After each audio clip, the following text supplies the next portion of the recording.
السلام عليكم ورحمة الله وبركاته. أول حاجة باش نبدا بها في الديسير متاع الفراولة متاعي هي الكريمة لأن عندي نص لتر حليب، 3 مغارف سكر و3 مغارف نشا وباكو سكر فاني. باش نخلط المكونات هذه الكل ببعضها.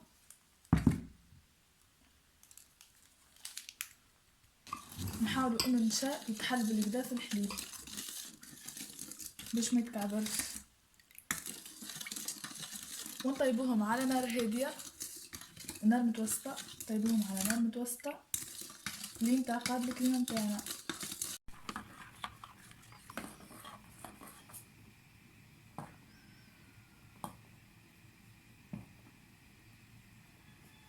تو باش نبدا في تحضير الديسير نتاعي. كيف ما تراو مكونات سهله موجوده في كل الدار، سهله على الاخر. لان عندي بسكوي انا قطعته بصوابع خشن شويه باش حتى كي تقرميجه انتوما تنجمو ترحيوها بالماكينه مش مشكله.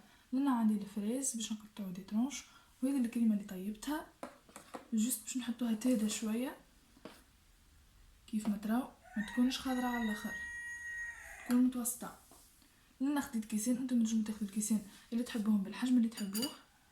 تو اول حاجه باش نبدا نحطها البسكوي.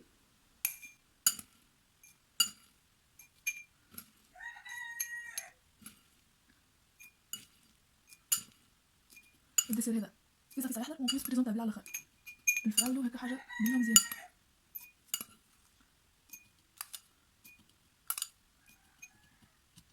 حاولت نعمل طبقه بسكويت متساويه. قطع في الفريز نتاعي، حاولوا تاخذوا الفريز قطع كعبات متساويين باش يجي هكا المنظر مزيان على الاخر.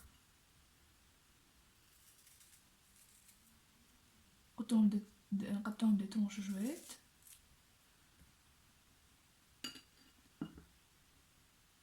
نبداو نحطوهم بالطريقه هذه ونلصقوهم للكاس بالكدا.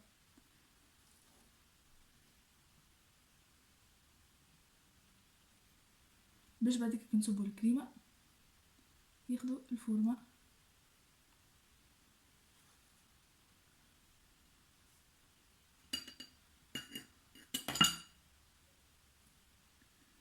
نحاولوا حجم دي ترونش يكونوا قد بعضهم.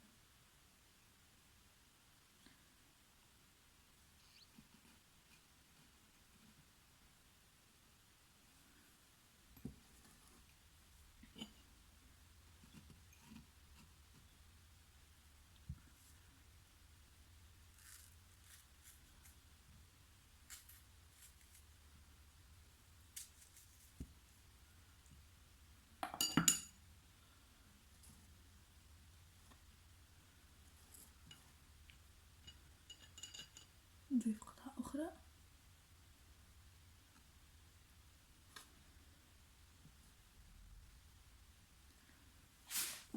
نكون كملت رصفت الفراولة متاعي هكايا.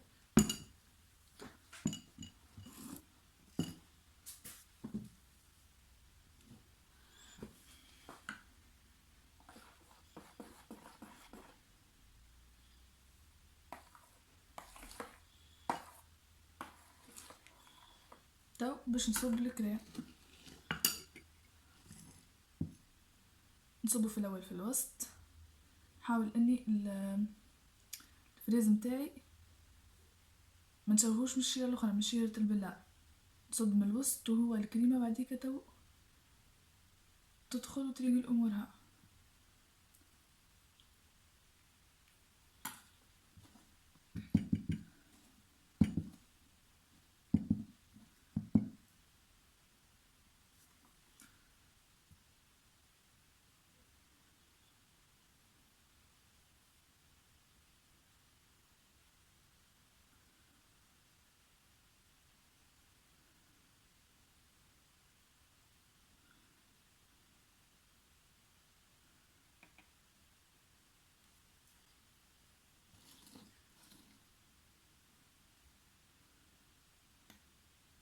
ونكمل الدرساج متاع الكيسين متاعي بالطريقه هذه، يكون منظرهم بالحق روعه بريزونطابل على الاخر.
وهذه كانت الريسيت بتاعي اليوم. كيف ما تراو انا خذيت كعبة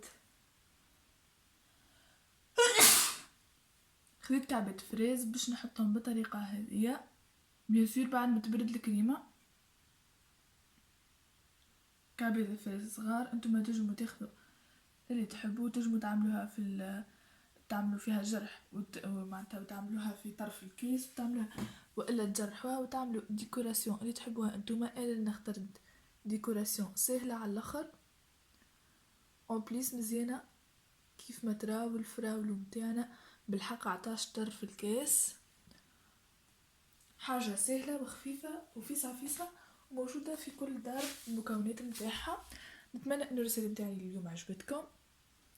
اللي عجبته الرسالة متاعي يضغط على زر الاعجاب، واللي اول مره يزور القناه يفعل الجرس، يشترك ويفعل الجرس باش يوصلوا كل جديد. توا نقول لكم الى اللقاء في وصفه قادمه شهيه طيبه.